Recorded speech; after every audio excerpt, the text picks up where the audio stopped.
por diferentes circunstancias no se hayan podido conectar a nuestra sesión en vivo. Entonces,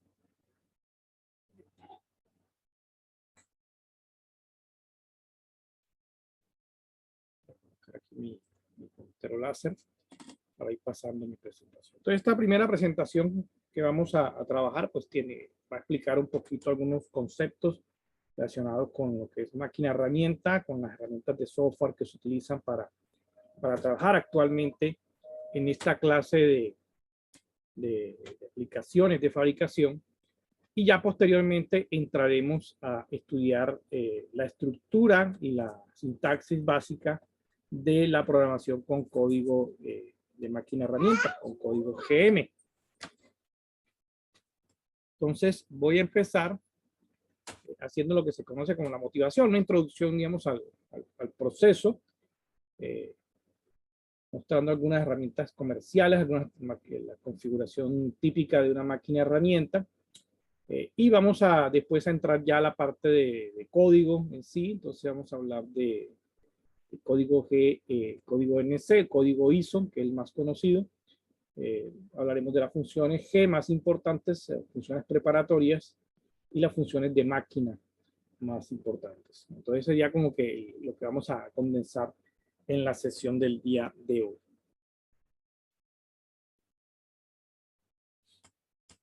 Lo primero es decir que el mecanizado es algo que es relativamente antiguo. Pues, podríamos decir que desde alrededor del 1800 pues, se trabaja, digamos, el arranque de viruta, aunque no con procesos mecanizados, con máquinas propiamente dichas, pero se trabaja desde aproximadamente esa época, aunque el siglo pasado, finales del siglo XIX y comienzos del siglo XX, pues fue donde más impulso se le da al desarrollo de mecanizado con máquina herramienta. De ahí a nuestros días han pasado casi 2 siglos y sin embargo, a pesar de que son procesos entre comillas consolidados, con una madurez actual, siguen todavía en crecimiento. Y son procesos que están lejos de estar en desuso. Y por el contrario, pues, las cifras a nivel mundial, mercado, digamos, que se mueven, diferentes consultorías, pues revelan que el crecimiento pues, va a seguir adelante. Por ejemplo, hace como unos 5 años, cuando preparé inicialmente esta presentación, pues el orden, digamos, de magnitud de crecimiento estaba por los 50.000 millones de dólares. Y las estimaciones para el 2026 ya rondan los 116.000 millones de dólares. Entonces, ya uno se da cuenta que realmente es el crecimiento que es sostenido, porque muchos de estos procesos apalancan la producción de bienes y servicios que actualmente siguen en alza. Ahorita lo vamos a ver más adelante, la industria automotriz, la industria aeroespacial, la industria de consumo masivo, pues utilizan mucho procesos de mecanización. Y obviamente estos procesos se combinan con otros procesos más modernos, como la impresión 3D, corte por láser o procesos con láser, para generar productos con mejores especificaciones técnicas. Pero podemos decir que es un proceso que no va a ser desplazado incluso por las tecnologías más promisorias. Actualmente, digamos, todo el mundo le está metiendo, digamos, aceleradora a la impresión 3D, porque, etcétera, es novedosa, puede imprimir cualquier cosa, pero tiene también sus limitaciones y eso al final va haciendo que ese tipo de tecnologías modernas, entre comillas, van finalmente madurando y consolidando su espacio de pronto dentro del mercado global y al final siguen coexistiendo con las tecnologías tradicionales. Y eso es lo que sucede generalmente con la mayoría de los procesos modernos o los que van naciendo. Bien, esto lo voy a saltar, porque esto ya es más de la parte de proceso. Pero ¿por qué el mecanizado sigue y seguirá siendo una alternativa técnica y económica para la fabricación de componentes? Porque esto no va a quedar en desuso. Voy a decir, vamos a aprender esto y de pronto ya el otro año nadie va a usar mecanizado. Eso es totalmente falso. Eso, como lo ven ustedes, el crecimiento del mercado te va a decir que eso pues dista de ser realidad. Es un proceso que es sostenido y hay una tendencia al alza a nivel mundial, crecimiento, digamos, de los mercados. Pues las principales razones son de tipo técnico. El mecanizado es una forma óptima para obtener prototipos o pequeños lotes. Aquí es donde viene importante. ¿Dónde es importante el mecanizado? Bueno, en medianas, pequeñas series, aunque existen máquinas que trabajan en continuo. Los tornos suizos te producen miles de piezas prácticamente dentro del torno, pero digamos no son comparables con la inyección, por ejemplo, el moldeo, porque los tiempos de ciclo son mucho más bajos en esa clase de procesos, aunque esos procesos están limitados también al tipo de material. El mecanizado es uno de los procesos que menor efecto genera en las propiedades del material. Mientras, por ejemplo, la soldadura cambia la microestructura, la fundición requiere el cambio de fase del material. De hecho, incluso hasta los procesos de impresión 3D implican en algunos casos un cambio de fase. Por ejemplo, el FDM, que es la deposición por hilo, que es la más conocida, digamos, de la impresión 3D, requiere una, digamos, fusión, digamos, del material, un cambio de fase, y eso obviamente altera las propiedades del material. El mecanizado es uno de los que menor altera, o sea, altera en menor medida porque, digamos, esa alteración es muy a nivel superficial, estamos hablando de unas 20, 30 micras a nivel de superficie, que es lo que, el efecto que puede estar generando la herramienta de corte. Entonces, es una de las principales ventajas de material ya pronto ya está endurecido, mecanizarlo no le va a bajar las propiedades de dureza al material. También tenemos un amplio margen de contornos superficiales que se pueden mecanizar. Eso sí es importante decir, no todas las geometrías son mecanizables. Hay algunas geometrías que por sus características son imposibles de mecanizar al 100%, a menos que uno, digamos, se las ingenie y la divida en partes y haga, digamos, ya un proceso un poquito más complejo. Pero en el caso de tolerancias dimensionales y acabados superficiales, prácticamente no hay quien le gane al mecanizado. El mecanizado es el que te permite llevar a las tolerancias de pieza final. Cuando tú puedes tener una pieza fundida y con el mecanizado es que logras llegar a la tolerancia final de una pieza de precisión.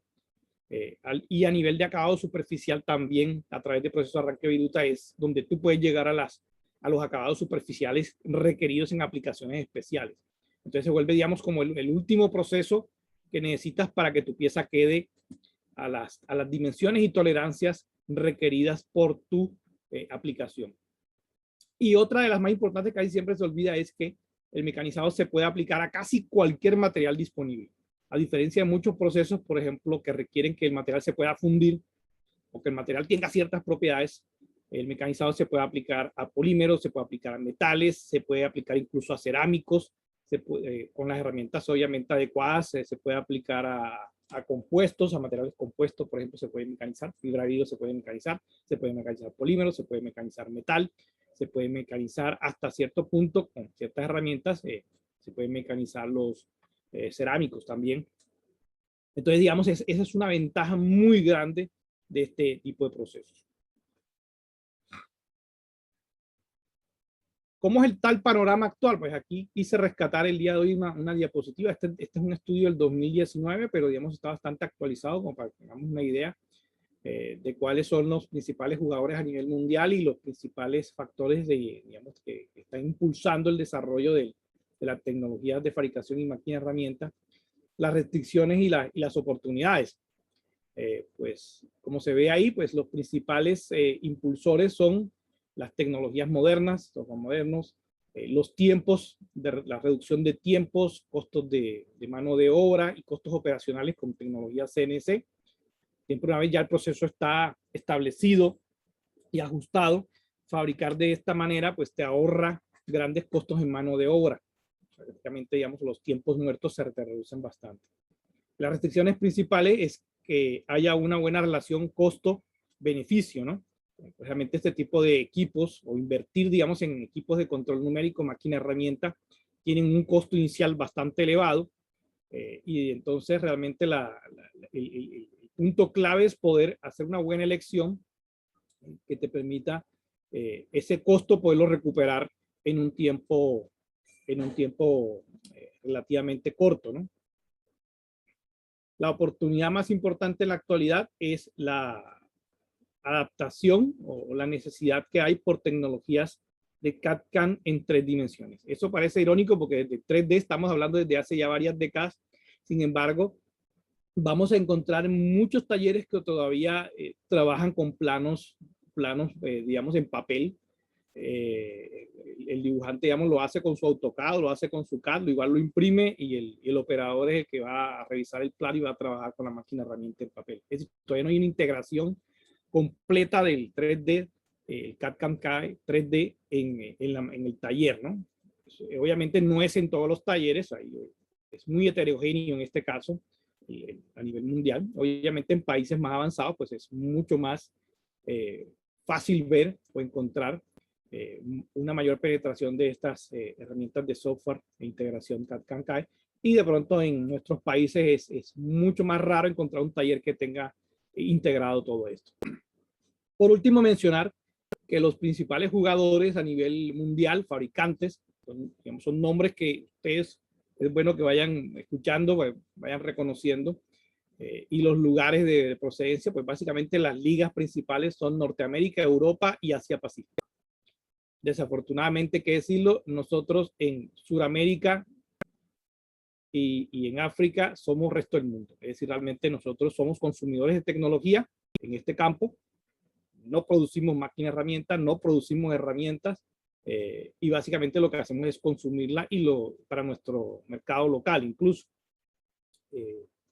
Y sin embargo no lo satisfacemos porque en muchos casos a veces hay que importar, digamos, componentes de otros lados. Realmente los jugadores fuertes están en Estados Unidos, Europa y Asia. Principalmente Estados Unidos, Japón y en Europa principalmente, por ejemplo, en Suiza. Los suizos son los alemanes, por ejemplo, son fuertes en esa parte. Y en Asia, pues están los japoneses, los chinos también le están metiendo fuerte a fabricar máquinas herramientas de diferentes calidades, como todo. China siempre ha tenido fama de que hace cosas malas, pero en realidad ellos producen todos los niveles de calidad. Y obviamente si puedes comprar una máquina muy barata que te salga mala, o puedes comprar una máquina, digamos, a un precio muy similar a las competitivas del mercado, pero que sea de muy buena calidad. Entonces, por ejemplo, tenemos Hash, que es un referente a nivel internacional, es americana. Tenemos Okuma, por ejemplo, una también muy fuerte, Japón, a nivel japonés, Okuma. Está Yamazaki Masak, que también es japonesa, también son máquinas muy fiables. Tenemos, por ejemplo, bueno, en China, por ejemplo, el Shenyang también se está abriendo un mercado. Y tenemos otras, Amera Seiki, que realmente tiene un nombre como japonés, pero bueno, son empresas que son adquiridas, digamos, por otras compañías, en este caso es americana. Durante la década de los 70 hubo una muy conocida a nivel mundial, que es la Cincinnati Milacron, precisamente de Cincinnati, Estados Unidos. Y es posible que uno encuentre por aquí, en nuestro medio local, máquinas de esas características, unas empresas Cincinnati todavía de la década de los 60 por ahí funcionando. Y así vamos a encontrar, digamos, grandes ligas medianas y obviamente máquinas o fabricantes, digamos, que apuestan por producir, digamos, a menor cantidad, pero equipos mucho más especializados. Eso lo veremos en otra diapositiva.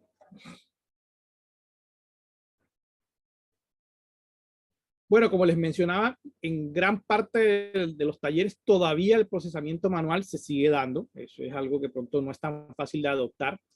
¿Qué significa esto? Que por ejemplo yo hago, el delineante hace su plano, hace planito de fabricación. Posiblemente el delineante no es el mismo operador CAD o operador CAM, perdón. Entonces el operador CAM es el que se encarga de programar la máquina herramienta en su terminal o en su puesto de trabajo del software CAM. Recuerda que reciba la geometría y reciba la información del plano de fabricación para establecer tolerancias y las operaciones que necesita fabricar. Y luego él produce, a partir de esa información, un archivo que se llama el código de pieza o el programa CNC o el código G. Son diferentes maneras de llamarlo, pero al final es lo mismo. Es un archivo que traduce una serie de instrucciones para que el control de la máquina, que es el cerebro de la máquina, las interprete y los convierta en movimientos de la máquina para cortar la pieza. Ahí es donde entra el operador. En este caso el operador es el encargado de preparar la máquina para recibir el programa de la pieza, cargar la pieza, centrar, por ejemplo, colocar offsets, colocar los ceros de pieza, cargar las herramientas en caso de que haya necesidad de cargar, verificar herramientas, verificar posiciones de herramientas y luego estar pendiente de la ejecución del programa. En teoría, la máquina podría trabajar perfectamente sin el operador humano al lado. De hecho, hay empresas que ya tienen la integración de la máquina totalmente automatizada. Es decir, en vez de tener el operador humano, tienes una celda de trabajo donde tienes un robot, un manipulador, un almacén de piezas, un almacén de herramientas, y de manera automática, pues ella va cargando las piezas, el robot se encarga de cargar y descargar la máquina, y el traslado del software o del programa a la máquina es directo a través de la Ethernet de la empresa, directamente se carga, que es lo que se llama DNC o control numérico directo. Ahí en este caso el operador está solamente pendiente en caso de algún fallo, alguna falla del sistema, poder parar los equipos y que no vaya a pasar a mayores, ¿no? Pero se puede hacer perfectamente. La idea de trabajar en CAD/CAM es que podamos trabajar directamente la información del CAD, ya sea en una aplicación externa de mi CAD o en una aplicación que pueda trabajar directamente dentro del CAD, aprovechando la información geométrica, materiales, y en muchos casos el software CAM está evolucionando, digamos, favorablemente, en el sentido de que los software CAM modernos son capaces de interpretar algunas geometrías básicas y decidir ellos mismos qué tipo de operaciones y con qué herramientas se pueden generar esas características geométricas. Por ejemplo, en algunos software ya ellos detectan un agujero, y el software identifica que hay un agujero, lo voy a hacer con una operación de taladrado y lo voy a hacer con una broca de tal tamaño. Entonces, en este caso, el operador solamente se encarga de decir, sí, estoy de acuerdo con eso y listo, sigue adelante. O que necesito hacer un fillet, un redondeo, entonces lo voy a hacer con en el caso de torneado, por ejemplo, con una pastilla de tal tamaño. La máquina, digamos, el software ya tiene unas ciertas patrones de identificación de geometrías y va tomando ciertas decisiones que originalmente las tenía que tomar el operador. Algo todo eso lo vamos a ir viendo en la práctica, en el desarrollo que vamos haciendo con el software disponible. Y una vez tenemos eso, pues pasamos directamente a la máquina herramienta. Como les decía, puede estar el operador ahí o no estar el operador presente en la máquina. Obviamente el sueño de cualquier fabricante de talleres es no tener el operador ahí. Te ahorras unos costos ahí laborales. Pero realmente implementar una solución totalmente automatizada tiene sus costos. Entonces es algo que realmente hay que evaluar en términos de inversión versus el beneficio o la productividad que yo puedo incrementar teniendo la celda completamente automatizada. En muchos casos, bueno, cuando ya echas los números te das cuenta que de pronto no justifica. Pero en pequeños talleres donde tienes una producción bastante heterogénea, produce, digamos, números muy pequeños de piezas por series muy cortas, realmente no beneficia tener un sistema tan automatizado. Beneficia más tenerlo cuando se producen grandes cantidades de un mismo componente. Ahí es donde se ve el beneficio de automatizar completamente la operación de la máquina CNC. Bueno, aquí tenemos un poquito la torta del mercado del software de CNC, de CAM. Esta gráfica está actualizada a 2016, no conseguí una más reciente. Realmente estos estudios toman cierto tiempo y mientras se vuelven públicos, pues pasa otro tanto y no son gratuitos. Realmente uno tiene que pagar el reporte para tener de pronto la información más actualizada, y probablemente estos números varíen un poquito en estos últimos 5 años, ¿no? Pero digamos nos dan una lectura un poquito interesante de lo que hay en el mercado. Entonces, por lo menos aquí vemos que uno de los líderes en el mercado es un software que se llama Mastercam. Mastercam, lo tenemos, uno de los líderes en el mercado, tiene un 20% de cuota de mercado, que eso, con la cantidad de software CAM que hay en el mercado, realmente si uno hace una lista encuentra cientos de software, pero realmente es una pelea bastante fuerte. Y entonces, digamos, ganarse ese 20% pues, es meritorio, porque realmente es una torta que se reparte bastante.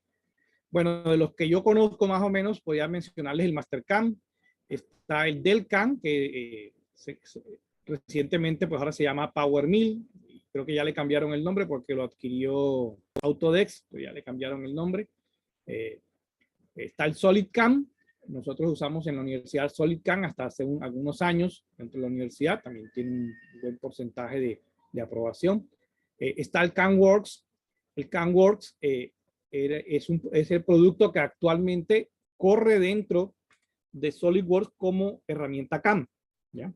Entonces, fíjense que tienen 3% de mercado en 2016, pero probablemente por el efecto de ya estar involucrado, incluido directamente dentro de la herramienta SolidWorks, pues posiblemente ya haya aumentado su cuota de mercado. Y hay otros menos conocidos. Bueno, Hypermill es otro también muy conocido.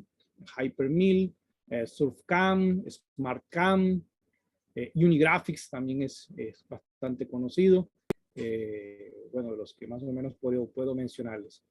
NX, pues, que es básicamente de la herramienta de software, Siemens NX, que está por ahí también, peleando con otras herramientas de CAM. Y están los otros, ¿no? Otros es, como les dije, como hay miles si uno busca software CNC CAM, va a encontrar miles de alternativas. Estas son lo que uno llama de nivel medio, Hay de bajo costo, que obviamente tienen muchas menos prestaciones, pero te permiten hacer cosas simples. Y obviamente están los freeware, o los software gratuitos, o los open source, que pues, obviamente su gancho más importante es que son gratuitos, o tienen un precio realmente muy bajo, pero tienen muchas limitaciones en cuanto al tipo de operaciones que puedes hacer, la cantidad de herramientas que puedes manejar, o qué tipo de geometría puede importar.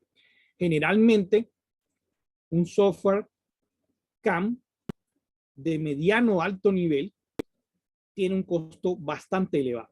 O sea, no es barato. Por decirles un dato de 2012, hace casi 9 años, PowerMill, lo adquirimos en la universidad para un proyecto, nos dieron un descuento, por decirlo, como del 80%, algo así, una cosa salvaje por ser universidad, etcétera, etcétera, académico y toda la cuestión. Una sola licencia, con ese 80 y pico % de descuento que nos dieron, nos costó, adivinen, pónganle un número.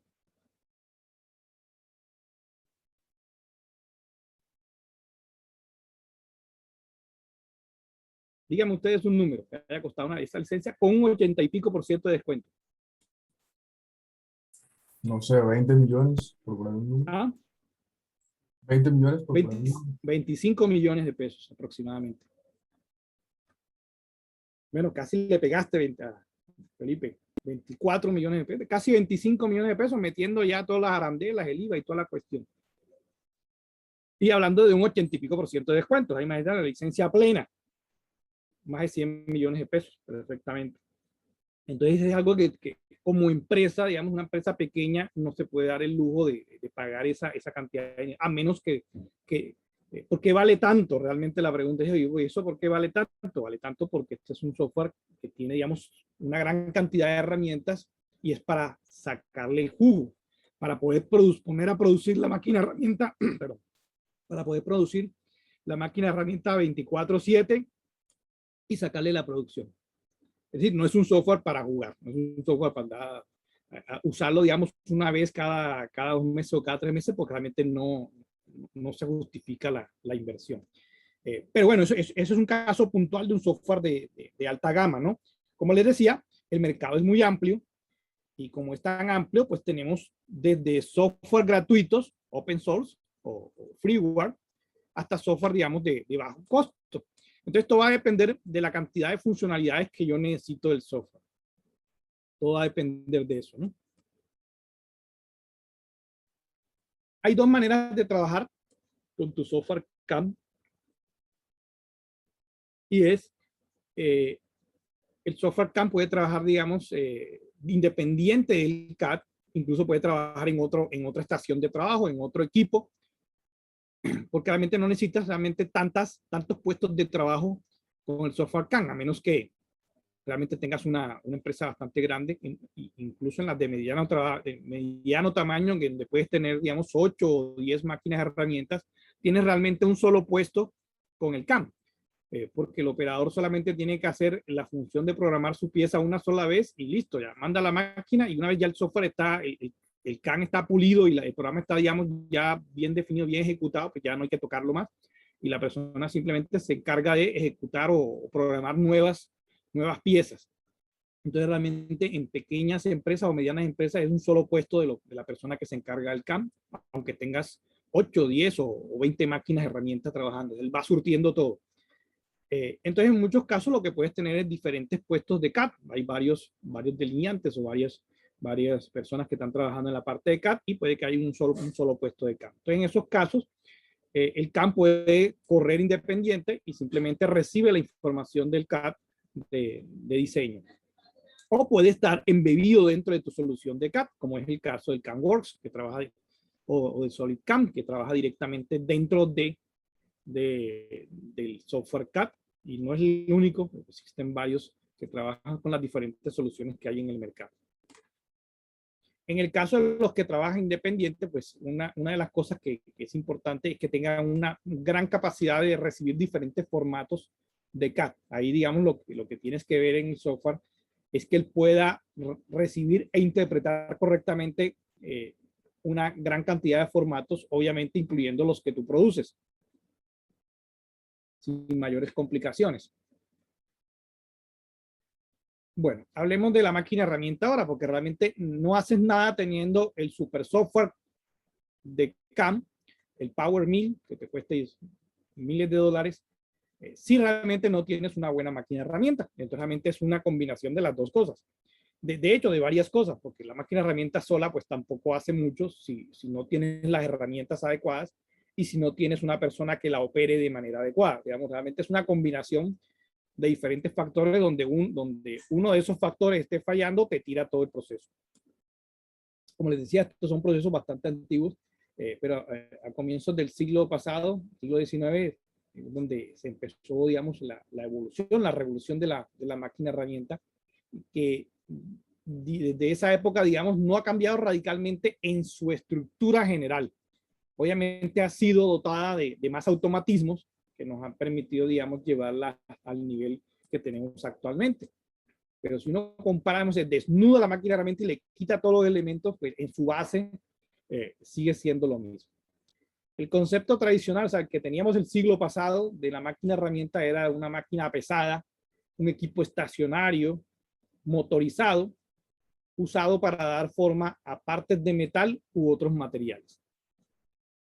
Este es el clásico ejemplo, la máquina de la Segunda Guerra Mundial. El concepto actual de una máquina herramienta es más pensar en un robot. Actualmente la máquina herramienta CNC se ve más con un robot con una herramienta de corte. Eso es básicamente una máquina herramienta convencional.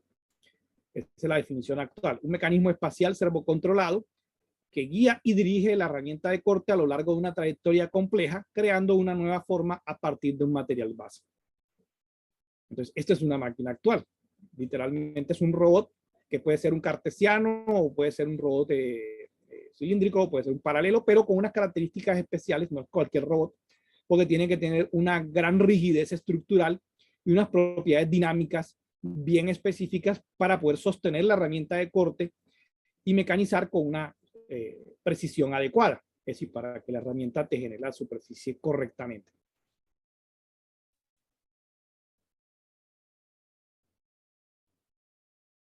Y bueno, tenemos máquinas, herramientas manuales que nunca van a pasar de moda, hay que decirlo, nunca van a desaparecer por muy automatizado que tú tengas tu taller. Siempre necesitas una máquina manual, siempre. Así sea que tú solo tengas una por ahí en el rincón, cogiendo un poquito de polvo en algunos casos, pero siempre se necesita una máquina manual. ¿Por qué? Porque en muchos casos hay operaciones que son muy sencillas, que realmente te costaría más montar esa operación en la máquina CNC que hacerla rápidamente con un buen, obviamente, con un buen operador, con un buen técnico de mecanizado que la sepa usar bien. A veces, por ejemplo, necesitas simplemente hacer un agujero, o necesitas simplemente cilindrar una pieza, o necesitas simplemente hacer planear una pieza, rectificar una pieza rápidamente. Pero eso realmente lo puedes hacer en una fresadora vertical, en un torno. Montas la pieza, haces la operación, listo, y la desmontas. No te demoras mucho. En cambio, hacerla en el CNC, en la máquina CNC, te tardarías mucho más tiempo por las características que tiene la máquina. O sea, programarla, hacer, y solamente para hacer una pieza, digamos, no se justifica. Por esa razón, la herramienta, la máquina manual nunca va a morir. O sea, siempre vas a tener esa maquinita ahí en tu taller.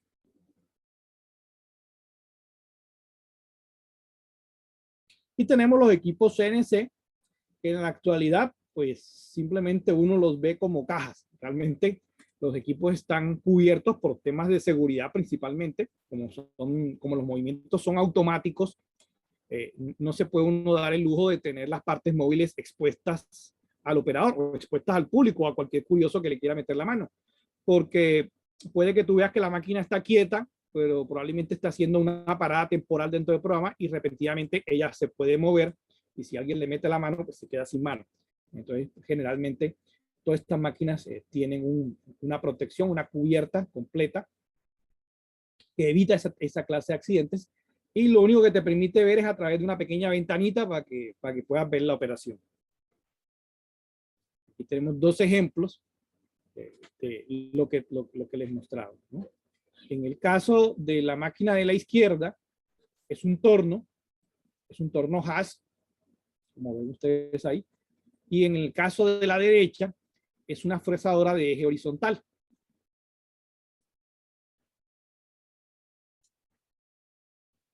En este caso la fresadora es una Bronzini, no sé si alcanzan a ver ahí el texto, de origen italiano, en cambio la Haas es americana.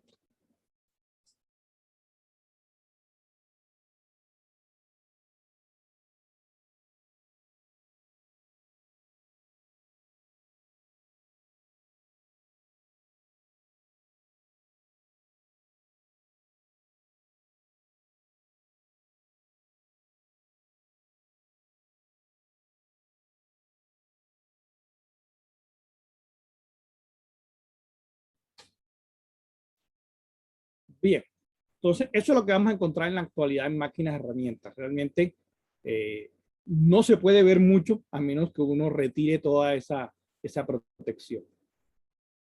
Entonces, si uno quita esa protección, al final vas a encontrar muchas máquinas, digamos, que tienen, cuando son muy grandes, realmente no se puede cubrir todo y tienes más posibilidades de poder ver los elementos internos. Por ejemplo, en este caso, tenemos el corazón de la máquina, que es el husillo. Sin el husillo no puedes producir la geometría. Esta es la parte central de la máquina, el corazón de la máquina como tal. El husillo, con tus herramientas, está la estructura de la máquina, que es la que le da la rigidez necesaria para poder fabricar sin sufrir deformaciones excesivas. Realmente las estructuras de las máquinas de herramientas no se diseñan ni a fatiga, ni a falla por fluencia, ni a ese tipo de fallas, sino que se diseñan por deflexión, es decir, para minimizar la deflexión de los componentes. Literalmente, ese es un criterio de diseño para las estructuras de máquinas de herramientas. Y el segundo es la estabilidad dinámica de la máquina, es decir, que la máquina tenga, digamos, porque todas las máquinas tienen frecuencias naturales, tienen modos de vibración, pero realmente se diseñan para que esos modos estén bastante lejos de los modos que va generando la herramienta, en el caso de una fresadora, para que la máquina no vibre excesivamente y también te genere problemas de acabados superficiales. Este elemento es opcional, no en todas las máquinas los vas a encontrar, pero cada vez se vuelve más común, que es el almacén de herramientas automático, que te permite, digamos, permite a la máquina cambiar de manera automática la herramienta y con eso reduces el tiempo de procesamiento. En este caso, ya el operador no tiene que parar y cambiar la herramienta manualmente, sino que esto se hace de manera automática. Están los sistemas de guiado, que son los que se encargan de mover la pieza, mover el husillo, mover la estructura, para conseguir las geometrías. Y está el control, que en este caso es el cerebro de la máquina.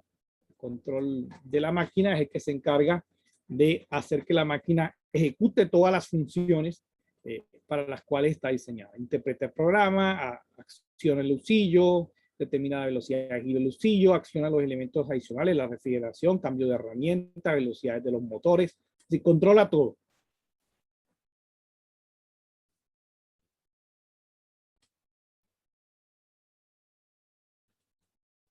¿Cómo es el sistema de coordenadas en una máquina herramienta? Dependiendo del número de ejes que yo esté controlando, podemos tener 2 ejes, 3 ejes, 4 ejes, 5 ejes, que de pronto es lo máximo que uno encuentra, y en algunos casos particulares se habla de 6 ejes o 7 ejes, pero realmente son equipos, digamos, un poco exóticos. Una particularidad, para que lo tengan presente, es que la dirección del eje Z en cualquier máquina herramienta es la dirección que coincide con el eje del husillo. Es decir, el eje de tu bolsillo siempre es el eje Z. Por eso, particularmente en el torno, esa es la configuración que uno encuentra de los ejes X y Z. En este caso, el eje Z va horizontal porque esta es la dirección del lucillo y este es tu eje X. ¿Okay? Entonces, en un torno con dos ejes, estos son tus ejes, X, Z. En el caso de una fresadora, por ejemplo, de tres ejes, donde tiene solamente traslaciones X, Y, Z, si la fresadora es de eje vertical, entonces el Z va, digamos, vertical y el X y Y se mueven, se convierten en los movimientos horizontal, digamos, o transversal y hacia adelante y hacia atrás de la máquina. Y en el caso de tener más ejes, por ejemplo, en este caso, esta es una fresa de 4 ejes. Bueno, se han dado cuenta, los ejes se designan generalmente con las últimas 3 letras del alfabeto, X, Y, Z, ¿no? Las clásicas para los ejes cartesianos. Pero cuando ya tengo más de 3 ejes, es decir, ya tengo, aparte de las traslaciones, tengo rotaciones, que es cuando tengo más de 3 ejes. Por ejemplo, una fresa de 4 ejes tiene 3 traslaciones, que serían X, Y, Z, y aparte tiene una rotación del elemento, ya sea de la pieza o del lucillo.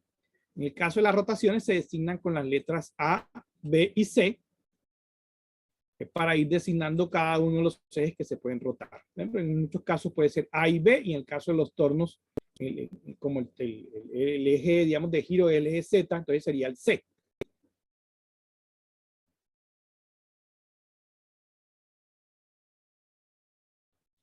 En cuanto a la estructura, tenemos en el caso de las fresadoras, tenemos principalmente dos tipos de estructuras. La tipo abierta o tipo C y la estructura cerrada o tipo pórtico, o sea, como si fuera una puerta.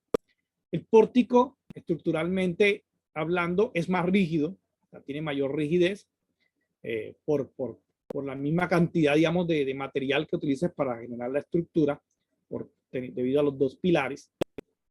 Pues puede deflectarse menos ante las fuerzas de corte, pero generalmente es mucho más voluminosa, ocupa más espacio. Y para un mismo volumen, o dicho sea de paso, para un mismo volumen, digamos, el espacio de trabajo es más reducido. Generalmente las estructuras de pórtico las encontramos en máquinas medianas y grandes, mientras que las estructuras tipo C las encontramos en máquinas pequeñas, medianas.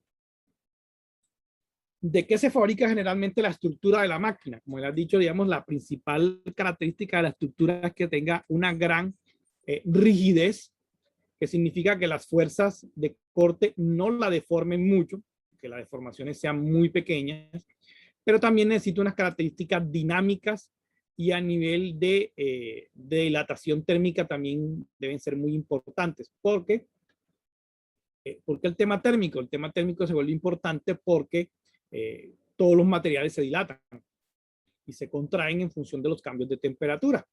Entonces, si fabrico, digamos, con un material que tenga un coeficiente de dilatación demasiado elevado, cualquier perturbación en las temperaturas de la estructura va a hacer que se deforme, y esas pequeñas deformaciones finalmente se convierten en fallos, digamos, en la pieza final, es imprecisiones en la pieza final.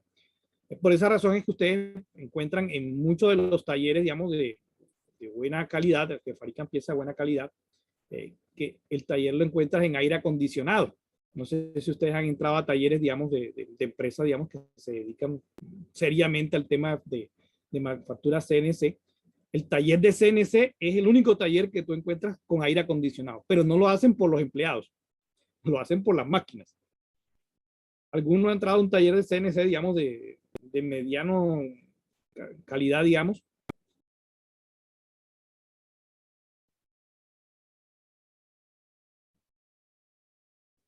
Nadie no lo conoce, no conoce.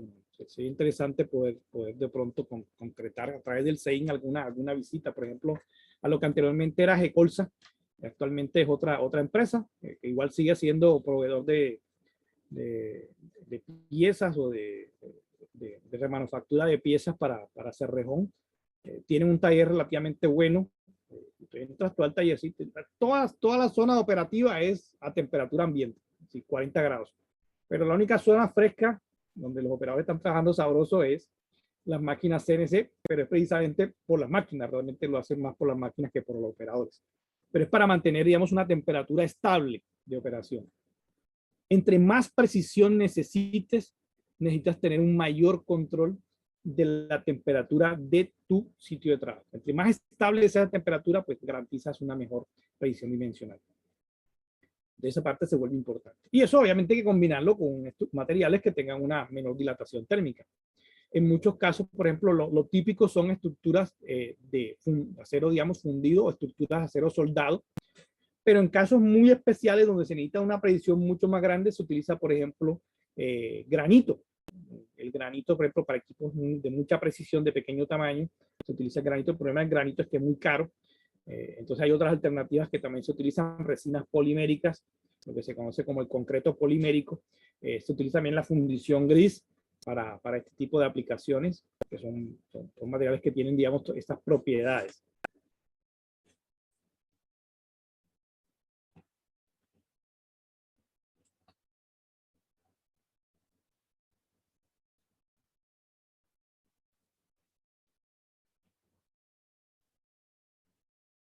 Otro de los elementos interesantes de las máquinas que han ido evolucionando con el tiempo son los sistemas de accionamiento y guiado, porque estos son uno de los elementos que te aporta precisión al proceso de fabricación. La función es la misma, es mover la pieza o mover la herramienta, porque realmente lo que te interesa es el movimiento relativo entre la pieza y la herramienta.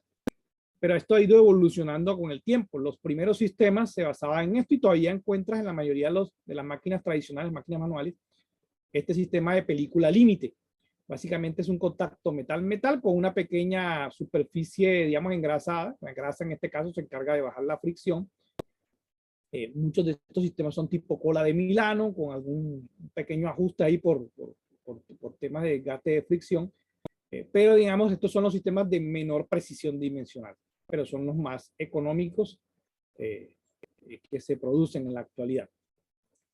Los intermedios vienen con este tipo de sistemas, que son sistemas ya de guiado, con bolas recirculantes, con sistemas de bolas recirculantes, en los cuales en este caso se reduce la fricción por efecto de la bola recirculante, baja bastante la fricción y tienen una precisión intermedia.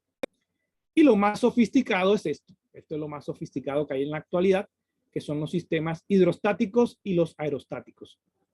Los dos se basan en el mismo principio, simplemente evitar el contacto metal-metal entre la guía y el elemento que se mueve, ya sea a través de un fluido a presión o a través de aire inyectado a presión entre las dos superficies, de tal manera que se genera una especie de colchón de líquido o un colchón de aire que hace que medio levite y eso baja la fricción enormemente. ¿Por qué se habla aquí de la fricción? Porque realmente la fricción es un enemigo de la precisión dimensional, porque la fricción hace que cuando se detenga la guía y vuelva otra vez a arrancar, tengas que ejercer un poco más de fuerza para poderla mover. Entonces, tú más le bajes la fricción, puedes tener una mayor precisión dimensional, pero eso obviamente hay que conectarlo con el sistema de accionamiento que mueva este sistema, que también tenga una resolución bastante alta.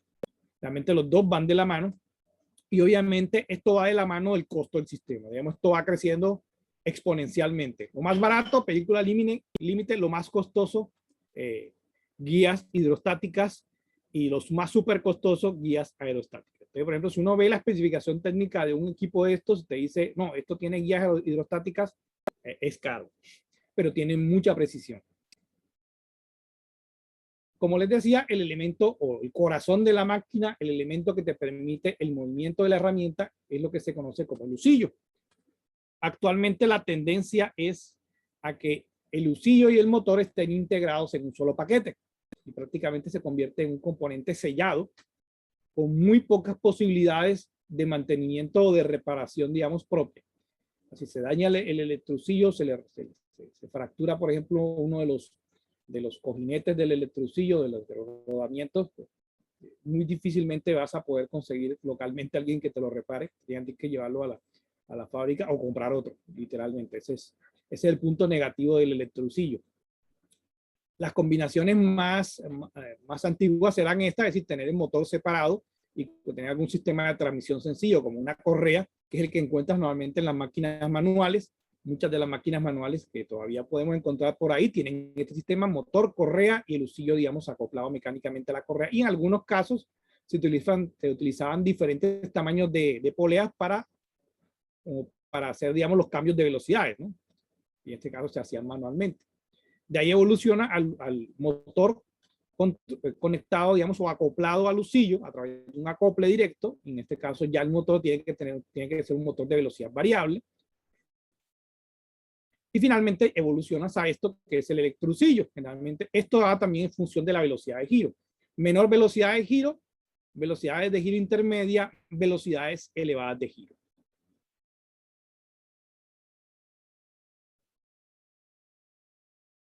Y también tenemos el tema de los conos o de las copas de los conos. Los conos son el elemento que te permite acoplar la herramienta al husillo. Y hay una gran variedad de formas, tamaños y geometrías, pero están especificados, o sea, están normalizados. Hay prácticamente dos tipos, los conos tipo CAT y los HSK, son, digamos, los más conocidos. Cada tipo de máquina pues viene con un tipo diferente de cono, obviamente se especifica el tipo de la máquina, por ejemplo un CAT 40, un HSK 20, un HSK 25, y eso designa, digamos, la geometría de ese cono.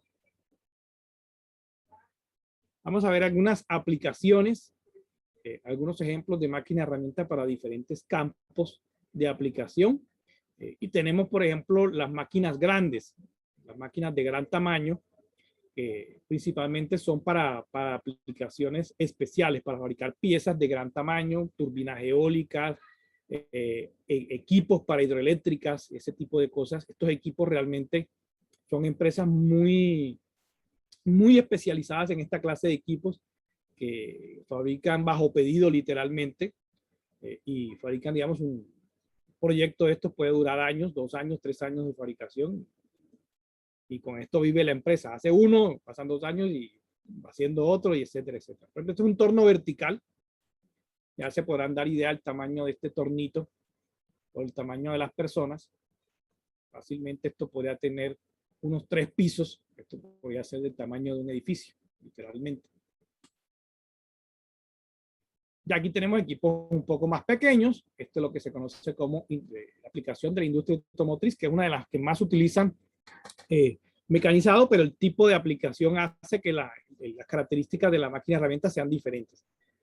Lo primero es que generalmente vamos a encontrar máquinas herramientas de eje horizontal, sobre todo en la fabricación del bloque del motor. Está eje horizontal, principalmente aquí lo vemos, está la persona cargando. Y este tipo de máquinas principalmente tienen, ¿por qué eje horizontal? Principalmente como está removiendo una gran cantidad de viruta. Al tener el eje horizontal, toda la viruta que se va removiendo va cayendo directamente y no se va acumulando en la pieza. Es decir, no tienes que estar parando para retirar la viruta, porque obviamente tienes unas altas tasas de remoción. Y adicionalmente tienes otra ventaja, y es que, por ejemplo, el montaje de la pieza, esto es como una especie de puerta giratoria, donde por un lado puedes estar montando y alineando la pieza, la preforma que vas a fabricar, mientras del otro lado la máquina está cortando del otro lado otra pieza que ya está montada. Entonces, cuando la operadora aquí termina de montar su material en bruto, ya, digamos, la deja lista, termina de mecanizar la otra, simplemente gira esto, se saca la pieza que se fabricó y empieza a cortar la siguiente. Es decir, que los tiempos muertos son muy bajitos. Realmente en industria automotriz lo que tú necesitas es producir en el menor tiempo posible, es decir, bajar costos, es economía de escala directamente. Este es otro tipo de máquina herramienta, en este caso más orientada hacia lo que es fabricación de moldes y matrices. Y en este tipo de máquinas, el tipo de máquinas que se encuentran en esta clase de industria principalmente son máquinas de más de 3 ejes, de 4 y 5 ejes. Esto debido a que la mayoría de los moldes y las matrices tienen una mayor complejidad de geometría y tienen un menor espacio de trabajo. Son máquinas, digamos, que no producen tan en continuo, sino que más bien son especializadas en producir geometrías complejas. Esta es la misma máquina, simplemente esta es con la cubierta y este sin la cubierta. Esto de aquí es el cambiador de herramientas, el husillo. Este es la mesa, digamos, del cuarto y quinto eje. Este es el cuarto eje. esta parte de aquí horizontal, y este es el quinto eje. Y el resto ya serían los 3 ejes convencionales.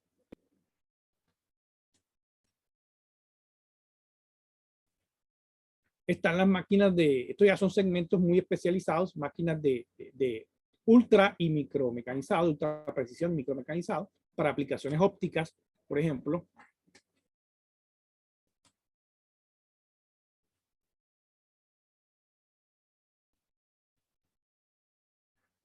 Son máquinas, digamos, que no se venden por montones, no se venden por cantidades, sino realmente son campos muy especializados y son equipos realmente bastante costosos.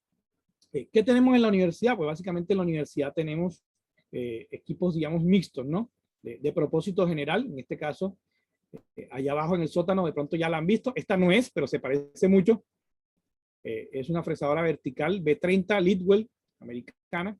En este caso de 3 ejes con un eje adicional.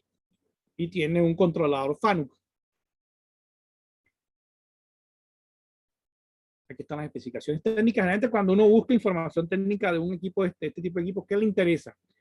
Te interesa lo que aparece ahí, el traverse, es decir, el desplazamiento de cada eje.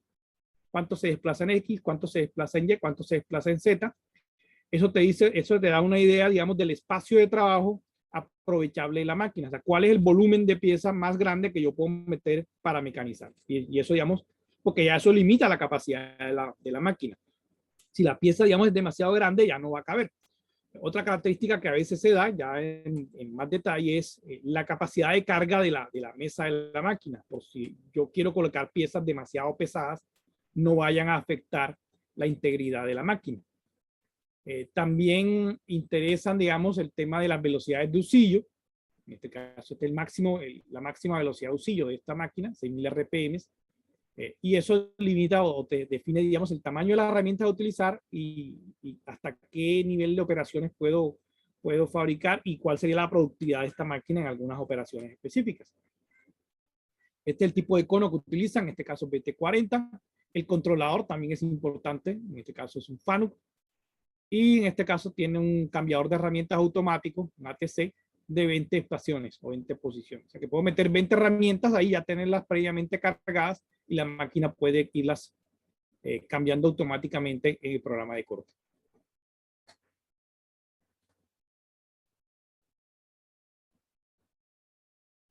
Este es otro equipo que tenemos para investigación. En este caso, esta es una máquina de ultra precisión que lo utilizamos principalmente para investigación y para proyectos especiales. Esta es una máquina de origen alemán. La principal diferencia con la anterior es que tenemos un usillo de mucha mayor velocidad. En este caso llega hasta 50.000 revoluciones por minuto. Tiene una precisión máxima de 0.5 micras. Y aquí yo le pongo un asterisco, por lo que les mencionaba. Estas condiciones se logran en unos casos muy especiales. En la práctica, para la mayoría de las piezas que se fabrican ahí, estamos en una predicción de alrededor de 3 a 5 micras, que igual también es bastante buena. Este es el control, en este caso es un control alemán, un control Heidenheim. Tiene 5 ejes, es una máquina de 5 ejes simultáneos. La estructura es de concreto polimérico, esta parte negra que ustedes ven aquí, es decir, la estructura principal de la máquina no es metal, sino es de un material muy parecido al granito. Y tiene unos sistemas adicionales, ¿no? En este caso, con las máquinas de predicción ya requieren sistemas adicionales, por ejemplo, para medir longitud y radio de herramienta mediante láser.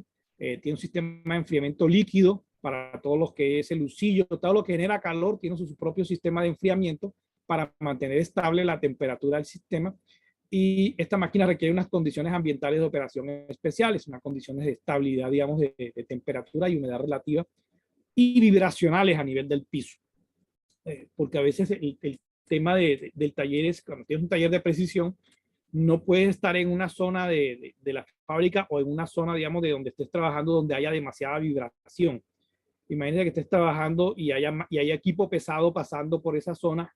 Cualquier equipo pesado genera vibración en el suelo y toda esa vibración se te transmite a la máquina.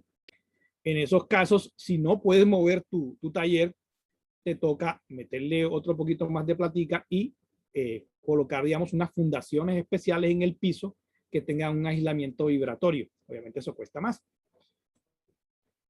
Pero se vuelve necesario en el caso de que uno no pueda mover el taller de fabricación a un sitio, digamos, más estable vibratoriamente. El tema de las herramientas que utilizamos para ese tipo de máquinas son herramientas muy pequeñas. Este es un pequeño demo del tamaño que se puede fabricar. En este caso aquí este es un pequeño texto que se hizo sobre una moneda de estas de 200 de las chiquitas, de las nuevas. A ver si se alcanza a ver el video.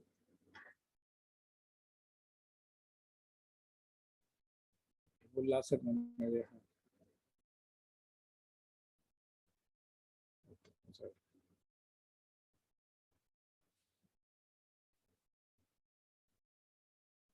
Está corriendo la máquina. Eso que ustedes ven ahí, ese poco de letras, es lo que se llama el código de control numérico. Ahí traté de hacer un zoom lo más que pude con el celular, pero obviamente ya está uno limitado a la resolución de la cámara, ¿no?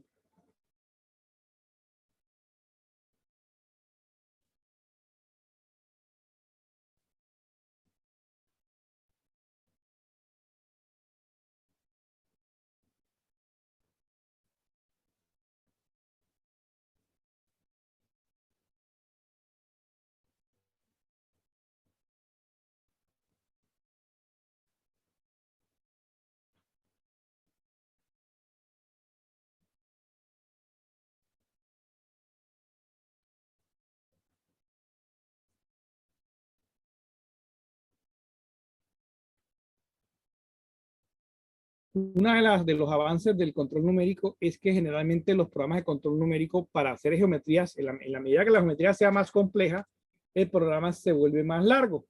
Este es un programa relativamente corto, creo que nada más tiene como unas 1000 líneas, y hay programas que tienen 5000 líneas, 10.000 líneas, 50.000 líneas, 100.000 líneas, que harían que programar eso a mano realmente fuese una tarea imposible. Realmente hacer un programa, por ejemplo,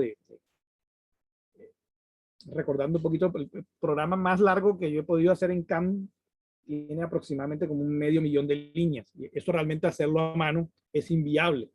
Y ese es el poder del CAM, que te permite generar esos códigos de una manera muy rápida, haciendo tú simplemente dándole las indicaciones del software de manera visual, de manera gráfica. En este caso, el software es el que se encarga de las labores, la labor intrincada de convertir todo eso a coordenadas, que es lo que va a entender la máquina herramienta. La máquina herramienta, digamos, actuales, no tienen el nivel de inteligencia para no decirle, coge esta pieza y fabrícamela así como yo quiero, ¿no? Tienes que desglosarle todas las operaciones de manera bastante detallada. Quizás en un futuro, pues ya el nivel de inteligencia les permita a uno simplemente darle las instrucciones verbales. Necesito fabricar una pieza con esta forma y ya ella se encargue el resto. Pero todavía, digamos, eso por ahora está en el terreno de la ciencia ficción, aunque hay avances hacia esa dirección, como les mencionaba. Hay algunos software que ya permiten identificar rasgos mecanizables y definir las operaciones básicas para crearlos. Y hacia allá vamos. Bien, vamos a hacer una pequeña pausa de 5 minutos antes de entrar a la segunda parte de la sesión de hoy, que es ya ir entrando a la parte de el lenguaje de control numérico, o CNC. Vamos a dar 5 minutos para descansar y volvemos entonces.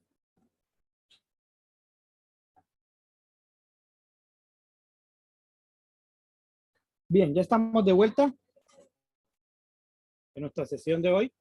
Vamos entonces a entrar ya a la segunda parte de nuestra sesión y vamos a empezar hablando de los métodos de programación manual, que son importantes verlo porque a pesar de que yo tenga herramientas de software a nivel CAM que me automaticen gran parte del proceso de generación del programa para la máquina, en muchos casos me toca hacer alguna pequeña adición manual de esos programas para corregir cualquier error pequeño, para hacer una pequeña ajuste de programa y que ese programa pueda correr perfectamente dentro del control de mi máquina herramienta. Eso lo vamos a ver en los ejemplos de desarrollo que vamos a ir desarrollando en las siguientes clases.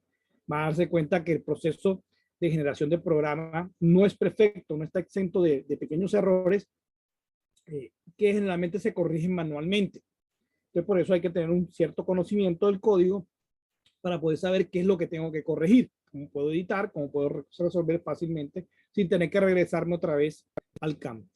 Y porque algunas operaciones básicas pues realmente no requerirían que yo me siente frente al computador para generar el código, sino que a veces lo puedo hacer directamente en la máquina. Algunas máquinas tienen algo que se llama programación, digamos, interactiva con el usuario, entonces facilita, digamos, crear ciclos rápidamente. Bien, hoy vamos a hablar entonces un poquito en términos generales de el código, digamos, convencional para máquinas de herramientas. Entre lo que se conoce como el ISO estándar para este tipo se utiliza una combinación de letras y números para establecer las instrucciones.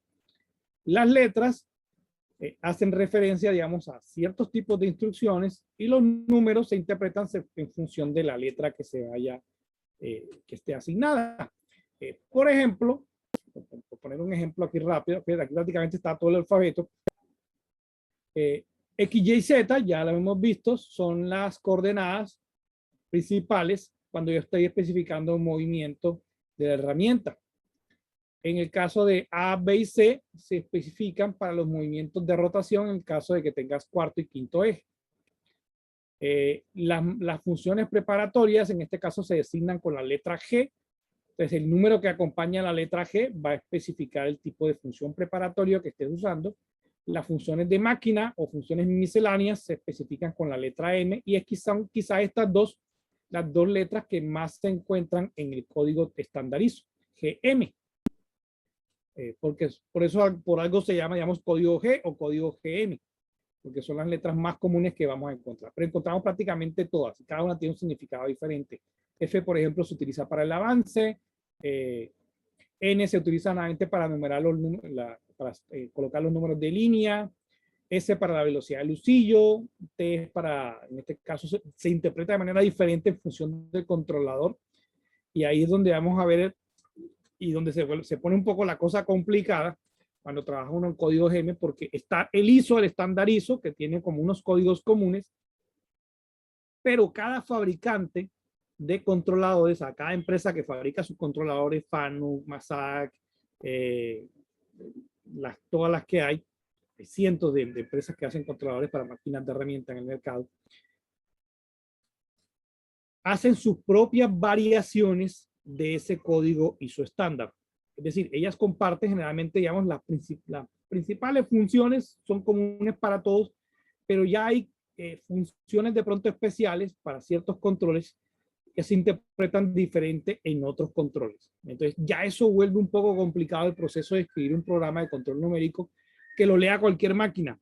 Ese sería el ideal de uno, pero en realidad eso no es tan fácil de obtener porque cada máquina tiene su control propio, tiene su dialecto propio de código GM, y a veces lo que corre en un controlador no corre en otro. Entonces, eso es uno de los pasos que hay que ver de pronto dentro del CAM. Van a ver ustedes que una de las primeras cosas que uno define antes de empezar a hacer la aprobación CAM es a qué máquina va a ir eso, qué controlador tiene esa máquina. Con eso, el software puede escoger el traductor que mejor se adapta a ese controlador. Fíjense las palabras que estoy usando, que mejor se adapta. Eso no garantiza que el código va a correr de manera fluida, porque eso al final hay que probarlo. A veces van a ocurrir pequeños errores. Es importante tenerlo presente. Bien, entonces vamos a ir, digamos, con los códigos preparatorios más comunes. Los códigos preparatorios más comunes, digamos, se agrupan como en familias.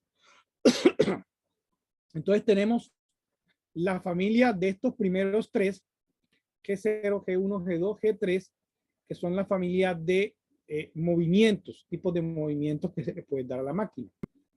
¿Qué significa que se agrupan en familias o por bloques? Que cuando se activa uno, permanece activo hasta que se llame a otro. Si yo activo un G0, que es lo que se conoce como un movimiento rápido, Este permanece activo, no importa que no lo digites en la línea de código, o sea, en la siguiente línea lo puedes no poner, pero él permanece activo hasta que no se ha llamado otro código del mismo grupo. Por ejemplo, un G01 cancela un G00. Un G02 cancela un G00, un G03 cancela un G00 y así sucesivamente. Cualquiera de estos cancela alguno de estos códigos de este grupo que ya esté activo anteriormente en un cierto programa. Es decir, que digamos, este bloque solamente hay que escribirlo una vez hasta que lo canceles con otros. ¿Cuáles son los más comunes? Obviamente G00, que es movimiento rápido, que se utiliza cuando la herramienta no está cortando. Cuando la herramienta no está cortando, la idea es posicionar a la más alta velocidad la herramienta en el punto para que arranque a cortar. Porque la idea es que mientras la herramienta no está cortando, no está produciendo.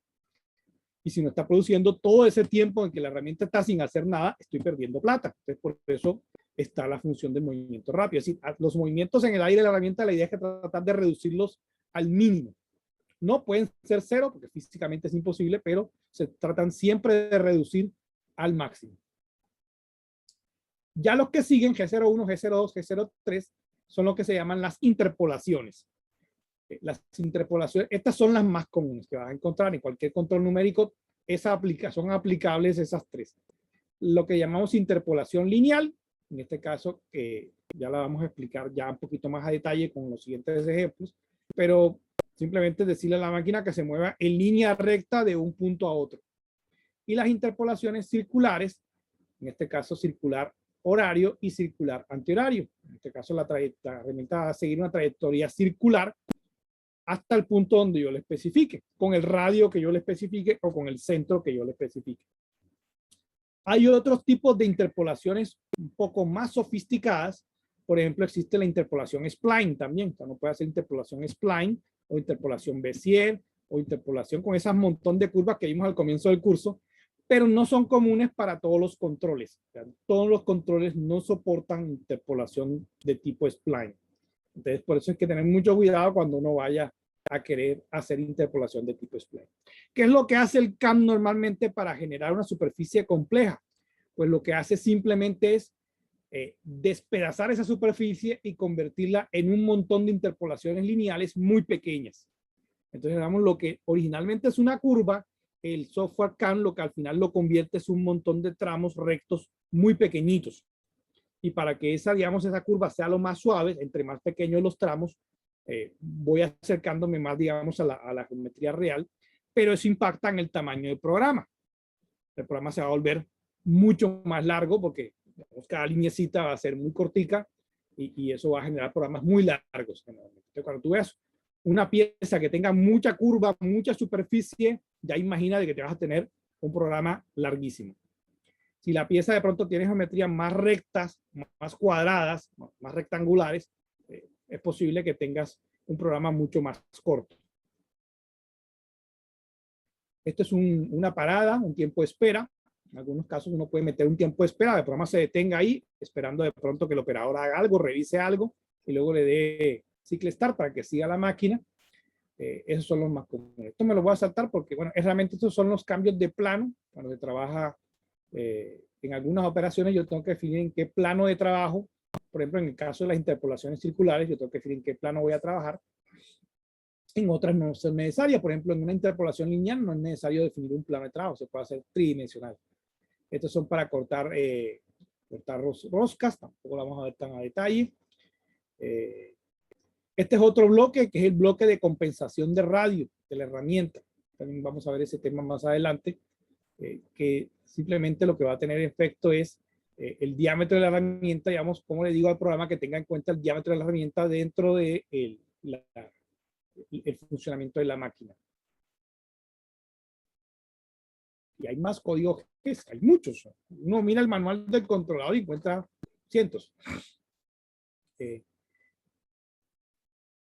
Estos también es otro grupo, G53, G54 hasta G59, generalmente se asocian a lo que se llaman los ceros de máquina, en este caso los ceros de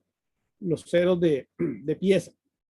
El cero de máquina es como el cero absoluto de la máquina, es un cero que no se puede mover. Pero yo puedo tener ceros flotantes, que son los que yo defino cuando yo monto la pieza y digo, aquí en esta referencia este va a ser mi 000. Entonces, a través del G54 hasta el G59, yo puedo asignar un cierto número de puntos de referencia diferentes, ya sea dentro de un mismo programa o en programas diferentes. Pues simplemente ahí los voy almacenando. Esto no. Bueno, esto simplemente es para especificar en qué unidades estoy trabajando. Estoy usando en pulgadas o métricas. En la configuración del control generalmente uno lo establece directamente y generalmente uno tiende a no cambiarlo mucho. Por ejemplo, pues ya sabemos que la mayoría de las máquinas en el mundo trabajan en sistema métrico, excepto en Estados Unidos que trabajan en pulgadas. Y también en nuestro caso a veces tenemos que fabricar algunas piezas en pulgadas porque la pieza es de una máquina que está en pulgadas, pues hay que fabricarla en pulgadas para que tenga digamos, un ajuste exacto. Entonces, en este caso nos toca hacer esos pequeños cambios. Estos son lo que se llaman ciclos enlatados. Entonces hay un cierto número de ciclos, tiene ese nombre popular, de ciclos enlatados, donde de pronto con una línea muy corta yo puedo hacer una operación mucho más complicada, por ejemplo, como un taladrado o como un bolsillo circular, un bolsillo rectangular. Son operaciones donde con unos cuantos parámetros se le hace operaciones mucho más complejas. Este también es muy común. G90, G91 es un bloque que se llama en qué forma voy a ingresar los datos. Coordenadas absolutas, coordenadas relativas. Para programación manual, lo más común es trabajar de modo incremental. Es decir, porque es más fácil hacer la referencia a la coordenada anterior cuando estoy haciendo programación manual. Pero en el caso de CAM, lo más común es que el CAM trabaje en forma absoluta. A él le da igual, realmente, simplemente está haciendo transformaciones de coordenadas, le da igual. Pero lo más común es que cualquier software CAM te trabaja en coordenadas absolutas. ¿Qué otro? Bueno, realmente no se utilizan tanto. Básicamente podríamos decir que los más utilizados son estos grupos, G90, G91, G53, G54, y los grupos de interpolación, G0, G01, G02, G03, y yo creo que ya, estos son como los que más utilizaremos en nuestro caso. Bueno, vamos a dar una explicación rapidita de cómo es el tema de la interpolación, porque realmente esto es lo que más uno va a ver en el código. El 97% de las líneas de código es puras interpolaciones. El resto es, el 3% restante es cambio de herramientas y algún ajuste, uno que otro ajuste que uno haga en el aire. Pero lo demás es puras interpolaciones, es decir, puro movimiento, que es lo lógico. Entonces vamos a ver la diferencia entre programación absoluta, G90, y programación incremental, G91, para generar la misma trayectoria, en este caso con interpolación lineal. Una cosa interesante es que los códigos G de diferentes grupos se pueden insertar en la misma línea. Fíjense, por ejemplo, que aquí yo estoy insertando un G90 y un G01. ¿Por qué? Porque son dos códigos que no se cancelan, porque son de dos grupos diferentes. Este es código de tipo de coordenadas y este es de interpolación. Así que, digamos, ellos no se cancelan y por lo tanto puedo meter los dos al mismo tiempo. Entonces aquí, por ejemplo, en esta línea le estoy especificando al control. Vamos a trabajar en coordenadas absolutas y a partir de aquí, de esta primera línea, vamos a movernos en interpolación lineal, movimientos lineales. Y nos vamos a mover hacia la coordenada X5, Y10. Es decir, donde, y esta es la parte importante, el control lee esa línea y ejecuta esa línea desde la posición en la que está la herramienta en ese momento. Entonces, yo me debo encargar que la herramienta esté en la posición correcta en el momento en que el control lea esa línea. Ustedes se imaginarán, como estoy ya en la línea 7, eso quiere decir que antes han corrido unas líneas anteriores y esas líneas anteriores, antes de las 7, garantizan que la herramienta está en el origen. ¿Okay? En este caso, aquí asumimos que la herramienta está en 00. ¿Ok? Entonces, cuando él lee esta instrucción, solamente lee la coordenada final, porque ya se supone que la herramienta está en la posición correcta. El error más grande ocurriría si yo no coloco la herramienta en la posición correcta cuando él lee esta línea, porque lo va a mandar probablemente por una dirección incorrecta. Entonces, en este caso, él la va a mandar a la coordenada 5 absoluta en X y 10 absoluta en X, a esta posición, al punto A. Entonces, va a ir en línea recta hasta el punto A. ¿De acuerdo?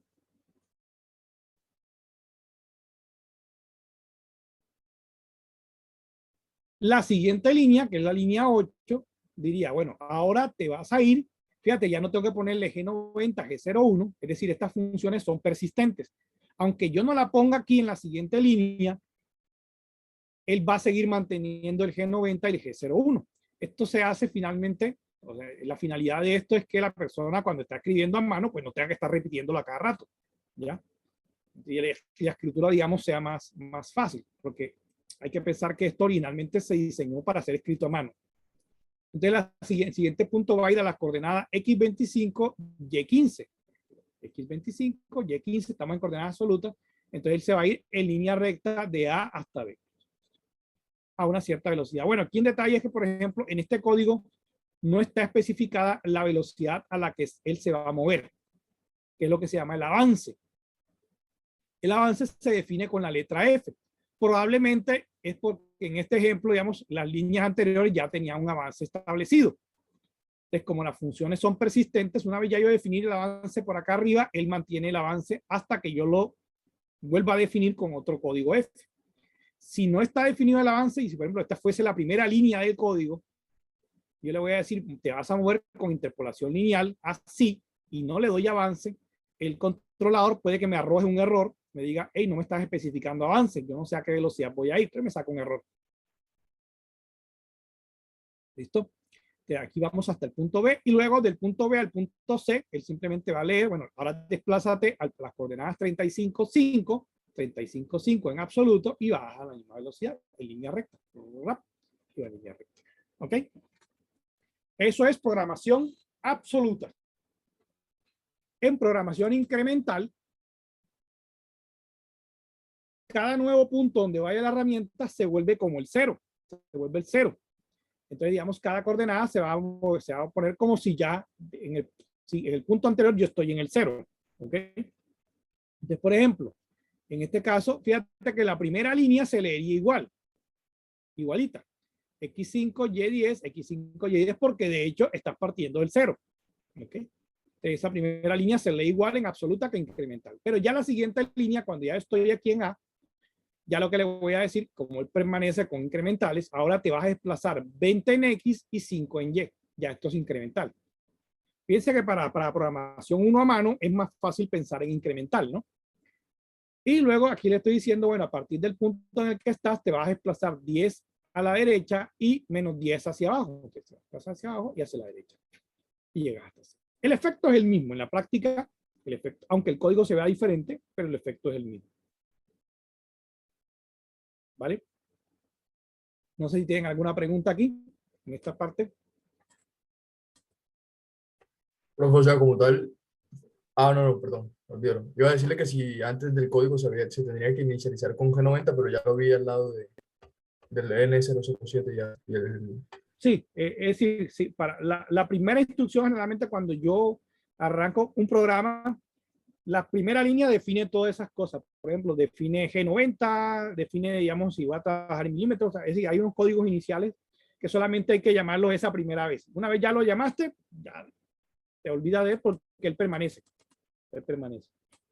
Y generalmente en el CAM, como les decía, el CAM trabaja de forma absoluta, porque simplemente el software se encarga de traducir todas las coordenadas y para él, digamos, le da igual. Bien, listo. Entonces, esto sería G90. ¿Qué es importante tener claro aquí? Que aquí en este caso, el movimiento de la herramienta está estableciéndose visto desde el centro de la herramienta. Es decir, aquí la herramienta, esto que se está moviendo es el centro de la herramienta. Pero como la herramienta debe tener un diámetro especificado, a veces uno dirá, bueno, pero si yo voy a cortar esto aquí y la herramienta tiene un diámetro, me va a dejar la pieza más cortica o más chiquita de lo que es. Porque si yo solamente me voy a las coordenadas del borde de la pieza y la herramienta tiene un diámetro, me la vas a dejar más chiquita. Para eso es la compensación. La compensación se encarga de desplazar la herramienta lateralmente para que la geometría que te quede del tamaño correcto. Eso lo vamos a ver un poquito más adelante. Bueno, como les decía, estos son los códigos para definir el plano de trabajo. E17 es el convencional, que más se usa para definir que estás trabajando en el plano XY, que es el más común para trabajar en fresa.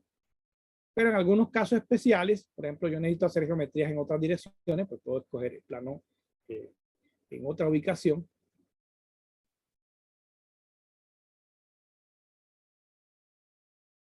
Vamos a saltarnos esto. Posicionamiento, ya les había mencionado el G00 o G0, las dos son equivalentes. En este caso, cuando yo voy a trabajar una función de posicionamiento, es principalmente cuando yo voy a mover la herramienta en el aire de un punto a otro, para llevarla rápidamente a la posición en la que va a empezar a hacer una operación de mecanizado. Por ejemplo, estaba haciendo un taladrado, saco la herramienta y la voy a desplazar a la siguiente posición de taladrado. En este caso, eso lo hago con movimiento rápido. ¿Qué recomendaciones de seguridad yo siempre les recomiendo? La primera es garantizar que la herramienta está a una altura lo suficientemente, está lo suficientemente alto como para no tropezarse con ningún elemento de la pieza que estoy fabricando. O sea, si la herramienta se llega a tropezar a esa velocidad, puede que se rompa o que haga un daño en la pieza. Digamos, yo tengo que tener claro cuáles son las alturas de las diferentes partes de mi pieza para que la herramienta no se vaya a chocar con nada, con la pieza o con algún otro elemento durante el movimiento rápido. Sobre todo que durante el movimiento rápido, la máquina, digamos, se mueve tan rápido que a veces el operador no tiene tiempo de reaccionar y poder pararla, hacerle un parado de emergencia. Entonces, ¿qué recomiendo yo siempre? Antes del movimiento rápido, siempre elevar en Z hasta una altura donde la herramienta se pueda mover libremente. Ahí sí, ya cuando estés elevado en Z, que garantice que la herramienta está en el aire, ahí sí usar G00 para desplazarse horizontalmente. Y una vez ya desplaces a la posición horizontal, ahí sí moverse verticalmente en Z, pero sin el G0 a una velocidad más lenta cuando vayas a ingresar. Es decir, cuando se extrae la herramienta, uno puede ir, digamos, a dos velocidades. Si la herramienta está todavía cortando, está dentro del material, no es conveniente mandarle un G0 para que la extraiga demasiado rápido, porque puede que dañes la superficie que estás mecanizando. Entonces, generalmente, cuando uno extrae la herramienta hasta sacarla del material, puedes ir a la velocidad de avance. Una vez ya la sacaste del material, le puedes poner un G0 para que vaya más rápido hacia arriba, si pronto la distancia es muy larga. Y luego sí, horizontalmente moverse en G0, bajar en G0 hasta una velocidad, digamos, hasta una distancia de seguridad y luego sí con la velocidad de avance entrando, digamos, más lento para evitar algún choque. O directamente irse desde la altura de desplazamiento, irse con velocidad de avance hasta que la herramienta vaya entrando. Esos son por temas de seguridad. Es decir, no tratar de meter todos los movimientos de un solo golpe, sino desglosar el movimiento en un movimiento vertical, luego horizontal y luego otra vez entrada vertical. Y esto es más que todo para propósitos de seguridad, de evitar que se vaya a chocar la herramienta con la pieza.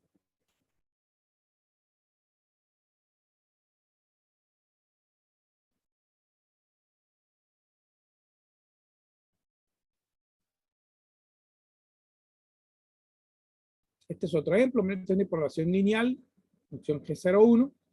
Piensa que aquí ya sí hay un avance. Ya le estoy diciendo aquí, hay un avance. Bueno, vamos con la interpolación circular, que de pronto es uno de los más difíciles de entender.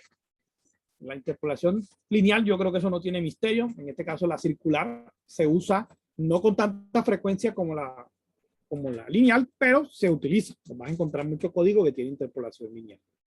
Como les digo, esto lo hace el control de manera automática. Él se encarga de la geometría, identificar qué parte la puede hacer con interpolación lineal, qué parte la puede hacer con interpolación circular, y el software se encarga de todo. Pero bueno entender qué significa el código para poder hacer cualquier corrección que uno vaya a hacer. Entonces, lo primero que hay que entender es que el G02, G03 identifica en qué sentido yo voy a hacer la rotación. G02 es en sentido horario, G03 es sentido antihorario. Entonces, por ejemplo, si yo voy de F a G, en este caso, fíjense que en qué sentido iría. Si yo me muevo de F hacia G para ese arco, me movería en sentido horario o en sentido antihorario.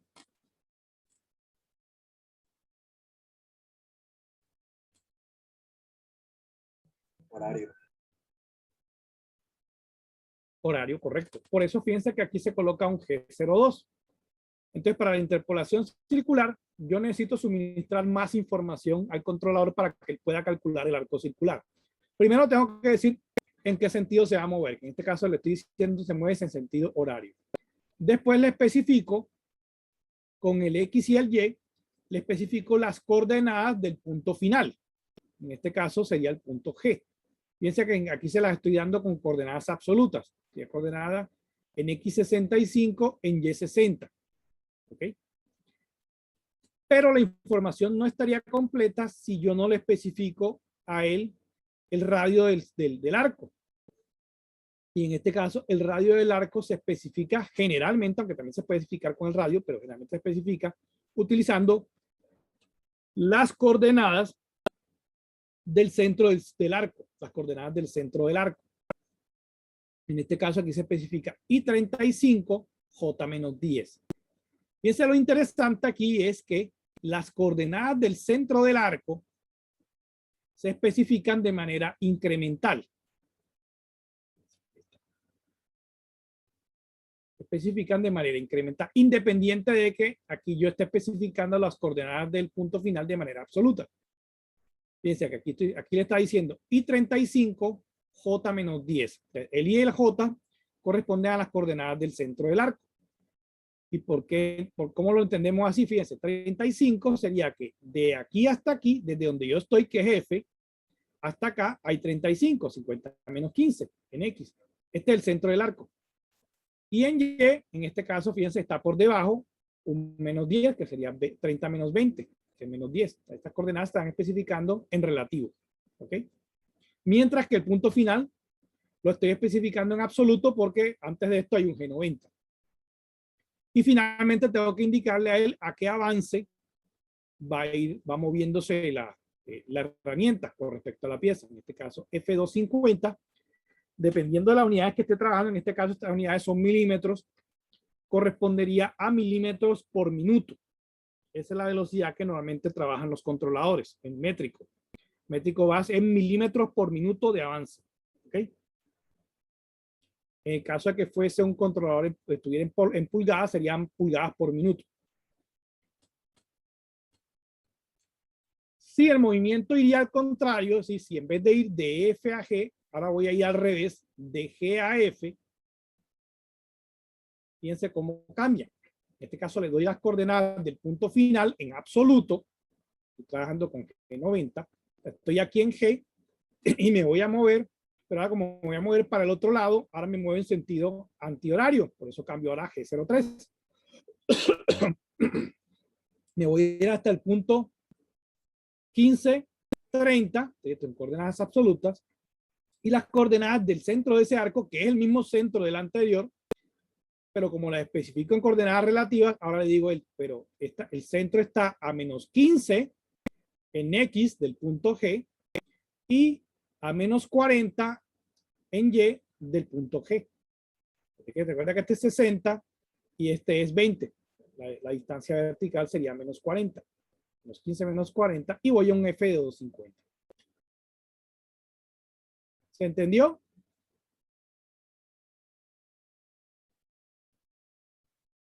Profe, ¿me puede repetir qué indica el N125 al inicio del movimiento? En el primero. Ese es el número de línea. Estos N son números de línea. Y realmente se utilizan más que todo para identificar, digamos,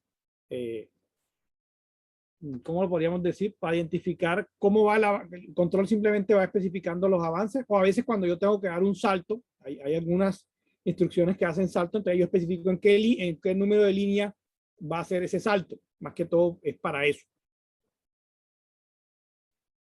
Pero como tal, yo podría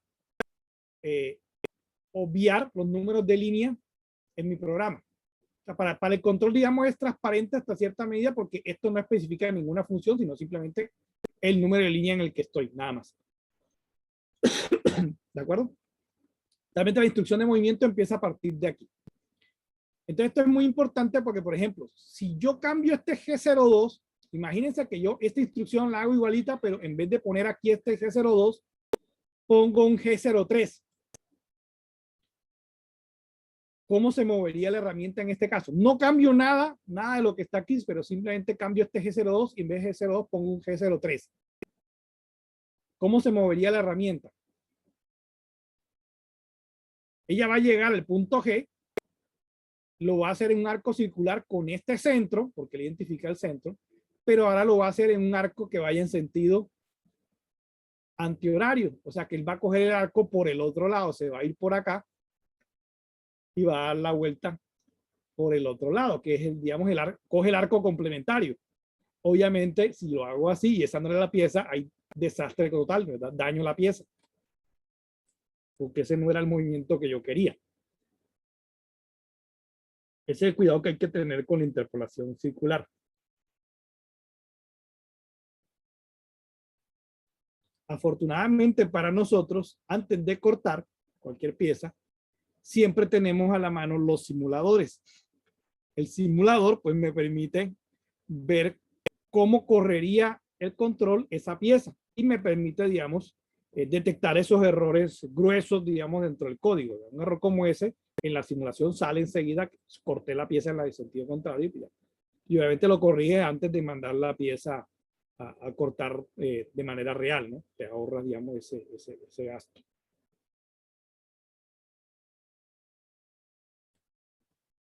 Pero sí, es uno de los códigos, digamos, menos comprendidos, la interpolación circular.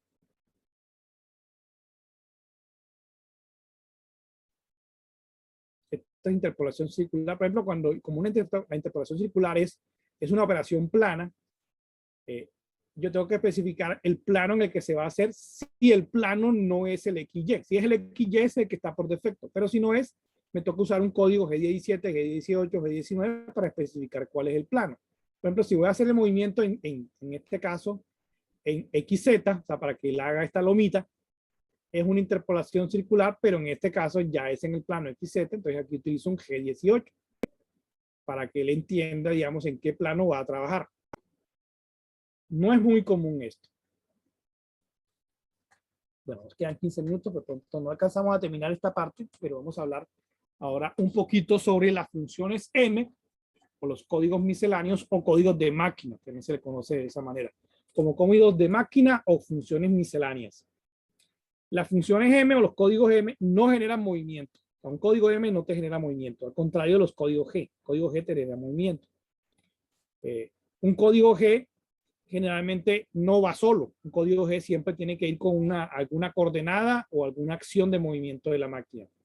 En cambio, los códigos M pueden ir solos. O sea, simplemente una línea que tenga un código M y ya, porque simplemente son acciones de la máquina, diferentes al movimiento. ¿Okay? ¿Cuáles son los más comunes? Dentro de toda esta lista larga que tenemos aquí, les voy a comentar los que más uno usa. Parada de programa, no se usa tanto, pero bueno, está ahí. Bueno, M03 sí es el más común. Encendido de lucillo, es para encender el lucillo. M05, apagar el lucillo. M04 es alternativo porque enciende el lucillo en sentido antihorario, es decir, lo pone a girar en sentido contrario. La más común es el M03, poner a girar el lucillo en sentido, digamos, horario. Bueno, pero depende del uso de la máquina también, M03 o M04. Es decir, esto va en una sola línea. Y realmente este va al comienzo del programa, de encender lucillo. Lo mismo que apagar lucillo. Este M06 depende del control. Hay controles que el cambio de la herramienta lo ejecutan con el M06 y hay controles que el cambio de herramienta lo ejecutan con otro código diferente. Ya eso depende de la arquitectura del controlador y de la máquina. Realmente cada máquina tiene, digamos, una característica diferente. Entonces, digamos, M06 hay que cogerlo con pinzas porque no siempre se usa igual en todas las máquinas. M07 y M08 generalmente están asociados al uso de refrigerante. El más común es el M08, pero cuando una máquina tiene varios tipos de refrigerante, a veces hay diferentes códigos dependiendo del tipo de refrigerante. Este es para encender, por ejemplo, en máquinas comúnmente es el M08 para encender el suministro de refrigerante principal y M09 para apagarlo, para cerrar la llave. Piensa que estos M13 y M14 ya son combos especiales. En este caso, este es un combo. Enciende lucillo y enciende simultáneamente el refrigerante. Enciende usillo y apaga refrigerante. M19 sería apaga usillo, pero en este caso no lo apaga a que él se detenga libremente, sino que lo detenga en la posición actual, es decir, frene el usillo y lo deje fijo en esa orientación. No siempre se puede aplicar porque no todos los usillos tienen freno. Este sí es muy común. Todo programa tiene que tener esto, un M30. Un M30 es detener programa. Y esta función es antiquísima. Por eso ustedes ven aquí, dice detener programa y rebobinar la cinta. Porque las máquinas de control numérico originales trabajaban con cintas magnéticas. Es decir, el programa se cargaba en una cinta magnética. Entonces, esta instrucción lo que le decía al controlador, ya detenga el programa y rebobina para que ya la máquina esté lista para la siguiente pieza, el programa otra vez esté desde el inicio de la cinta magnética. ¿Ya? Es una instrucción, digamos, bastante antigua, pero se sigue usando porque un M30 en tu código para el programa, no importa que más adelante sigan otras líneas. O sea, te pueden seguir más líneas, pero él detiene el programa ahí. Detiene la ejecución del programa.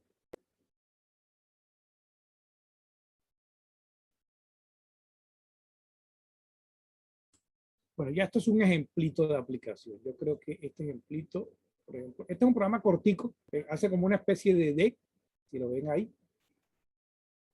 Aquí utilizan este caso, este sería el datum. Fíjate que este sería como el plano, digamos, de fabricación para trabajar por mecanizado.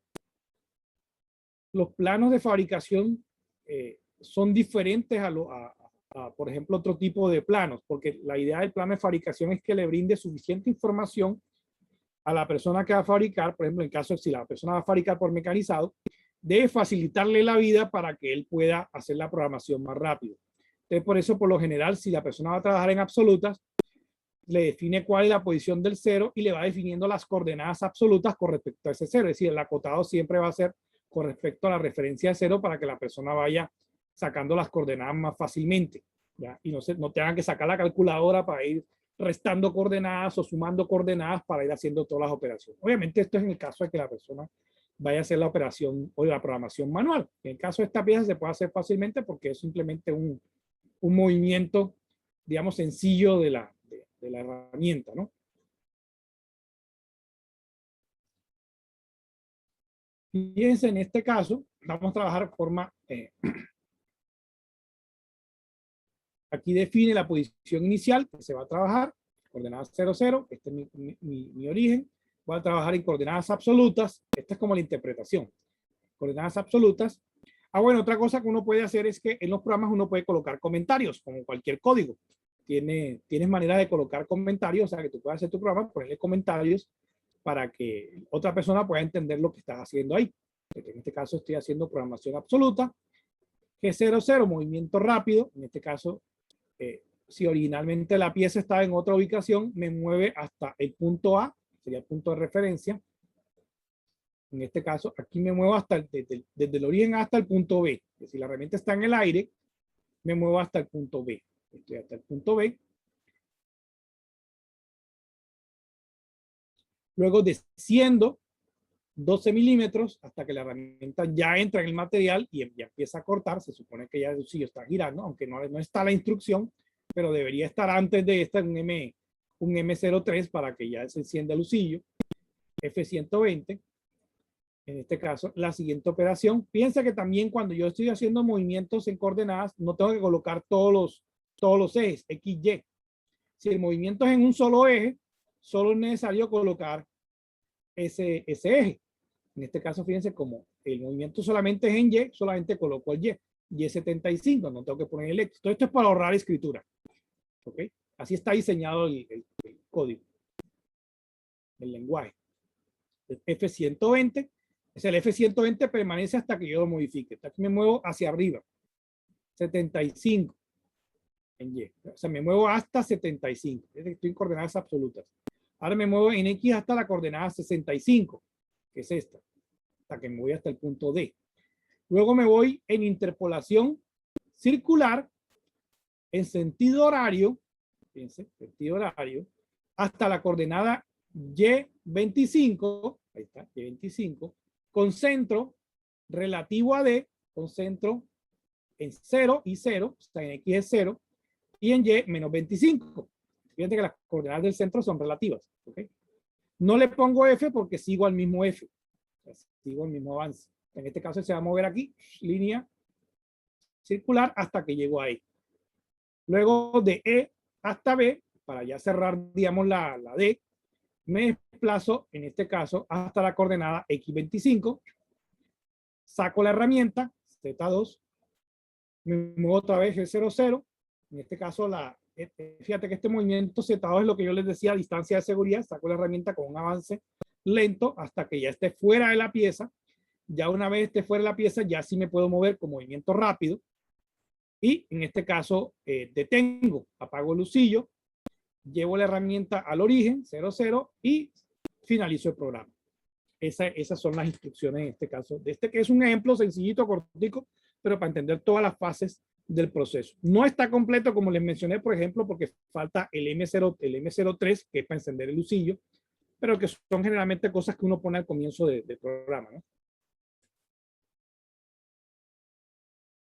Entonces, esa es la idea. La idea es que tampoco un programa esto hace un programa de 12 líneas. También lo mismo va a ser un programa de 50,000 líneas. Exactamente son como las mismas fases. Arranca, selección de herramienta, el resto son movimientos, cambio de herramienta, otros más movimientos, cambio de herramientas, otros movimientos, cambio de herramientas, otros movimientos, termina la herramienta, lo llegas a un punto de seguridad y detienes el programa. Si entiendes este programa cortico, vas a entender un programa mucho más largo porque realmente es lo mismo, pero repetido muchas veces. La idea de entenderlo es que cualquier error que tenga este código, yo pueda modificarlo directamente editando el código, no tener que regresarme al campo. Entonces, para la próxima sesión, vamos ya a ir viendo el tema de los simuladores, que les voy a dejar disponibles en el catálogo. Hay algunas herramientas gratuitas para simular código, para escribir código. Realmente para escribir código no necesitan muchas herramientas especiales. Un editor de texto sencillo funciona. Ahí yo les voy a recomendar uno que se llama Notepad+, que es como el bloc de notas de Windows, es básico, pero con algunas herramientas un poquito más poderosas para poder escribir código más fácilmente. Y un pequeño simulador que nos va a permitir validar los códigos que vayamos escribiendo. ¿Okay? Entonces, bueno, eso era todo lo que tenía por el día de hoy para traerles esa información. Nos vemos entonces en la próxima sesión.